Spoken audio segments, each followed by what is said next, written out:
Haemolytic रोग होता है। नवजात शिशुओं में क्या होता है, अब आगे चल रहे हैं, इसी से आपका जुड़ा हुआ टॉपिक है ये वाला। तो ये जब रोग हो जाता है उनमें, तो 28 सप्ताह के गर्भ में, ठीक है ना, और जन्म के समय एक इंजेक्शन दिया जाता है।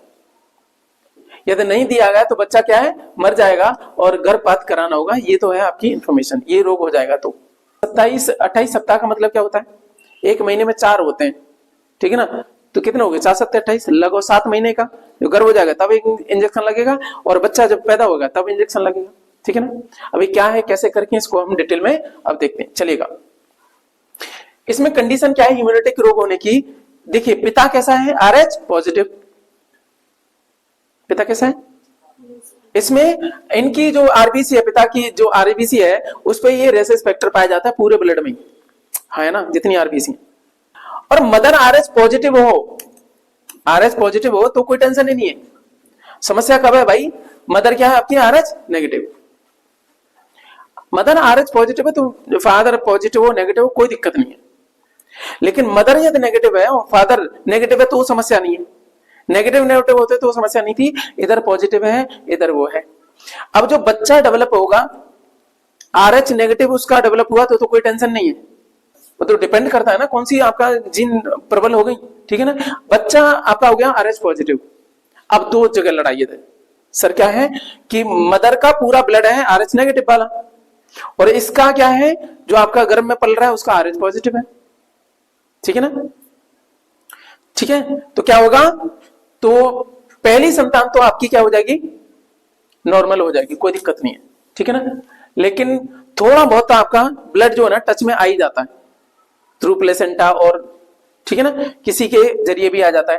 देखो इस तरीके से पॉजिटिव वाला प्लेसेंटा के थ्रू, थोड़ा बहुत मदर के उसमें जो थ्रू यूटेरस हो गया, कुछ भी होगा, कैसे भी आपका मदर से आपके ब्लड से टच हो गया, तो ये जब बॉडी में जाएगा तो क्या शरीर एंटीबॉडी पैदा करेगा कि नहीं। उसे तो ये लगता है अरे यार ये डेंजरस चीज है, इसके लिए क्या करो, ठीक है ना, एंटीबॉडी डेवलप आपकी हो जाती है, ठीक है। क्या भी क्या हुआ, ये हुआ पहला बच्चा नॉर्मल हो गया, लेकिन डिलीवरी के टाइम पे या जो भी है जैसे भी ऑल टाइम उस टाइम पे भी आप क्या हो सकता है कि थ्रू प्लेसेंटा क्या हो गया, ये जो है ना ट्रेवल कर गया थोड़ा बहुत ब्लड, ठीक है ना, और मदर में थोड़ा बहुत ये पॉजिटिव वाला पहुंच गया। क्या मदर का जो बॉडी है वो एंटीबॉडी इसके लिए डेवलप करेगी कि नहीं करेगी, डेवलप हो गई, RH नेगेटिव है, लेकिन एंटीबॉडी क्या आ गई, anti-RH एंटीबॉडीज आ गई, किसके लिए आ गई, रेसेस फैक्टर के लिए एंटीबॉडी आ गई मदर के अंदर। तो क्या हो गया आपका ब्लड फ्लो आफ्टर प्रेगनेंसी थोड़ा बहुत आपका रहता है, देखिएगा, तो उसमें क्या हो गया, ये एंटीबॉडी आ गई किसके लिए, RH पॉजिटिव के लिए। अब दूसरी बार दूसरा, ठीक है, बधाइयां हो रही हैं, बालक आने वाला है, लेकिन अगली बार भी क्या है, पॉजिटिव अंदर, ये है, ये बहुत छोटी होती है, बारीक होती है, ये आरबीसी नहीं है कि बहुत आपकी बड़ी है तो वो रह जाएंगी, ये आपका एंटर कर जाएंगी थ्रू प्लेसेंटा, सीधा ही जाएंगी। कैसे भोजन प्राप्त करता है एक छोटा बच्चा जो मतलब गर्भ में, through placenta. Placenta temporary organ है जो मदर में डेवलप होता है, 9 महीने के लिए बच्चा जुड़ा रहता है ना प्लेसेंटा, यहाँ पे पेट की दीवार पे आपका ऐसे करके रहता है, ठीक है, उसी से ये नाल जुड़ा रहता है, बच्चे में पूरा खाना पीना वहीं से आता रहता है मदर की तरफ से। सर मदर की तरफ से इधर से क्या आ गई, एंटीबॉडीज भी आपकी डेवलप करेंगे बच्चे में आ गई। अब क्या होगा, क्या होगा, तो उसको क्या करेंगे, बच्चे के जो पूरा ब्लड है उसको कोगुलेट कर देंगे, कोगुलेट का मतलब इकट्ठा हो जाएगा, एंटीबॉडी रिंच की तरह काम करती है। तो एक ने क्या किया, पूरे ब्लड को चारों तरफ कर लिया, गुच्छे से बन गए, अब उसके शरीर में क्या ये चल पाएगा, ब्लड नहीं चलेगा तो क्या हो जाएगा, वहीं पे उसकी डेथ हो जाएगी, नसों में जम जाएगा भाई साहब, ब्लड ही नहीं सर्कुलेट कर पाएगा, वो है ही नहीं फ्लो वाला, जगह जगह गांठें ऐसी हैं वो कहां से चलेंगी, ठीक है ना। तो ये हो गया आपका। अब क्या होगा, इसीलिए देखते हैं कि बहुत सारे बच्चे गर्भ में आपके खत्म हो गए, किसी को जल्दी पता पड़ गई तो ठीक, नहीं तो वहीं से आपका मदर की भी डेथ हो जाती है, ये तो सही से नहीं करवा पाए तो, ठीक है ना, कई बार देखने को मिलता है।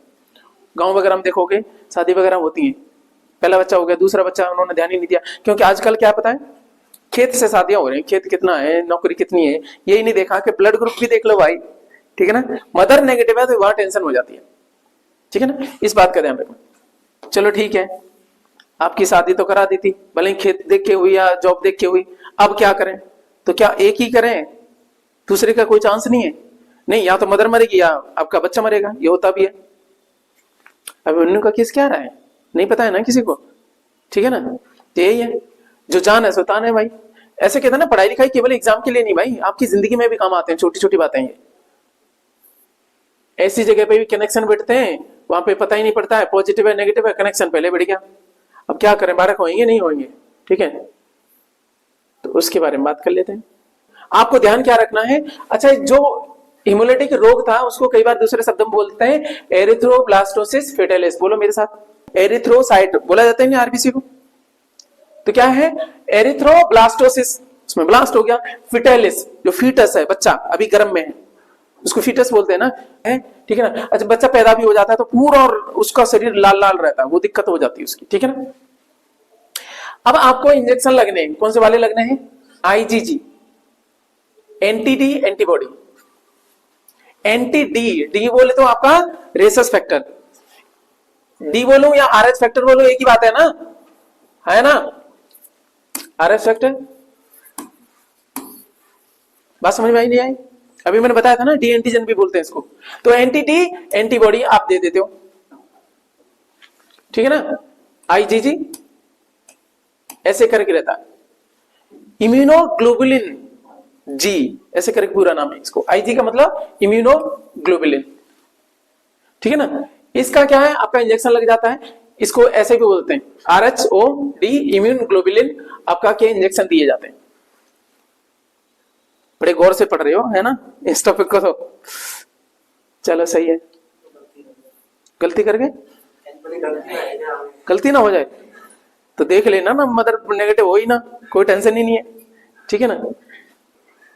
पॉजिटिव लाएंगे देख के, अच्छा चलो सही है।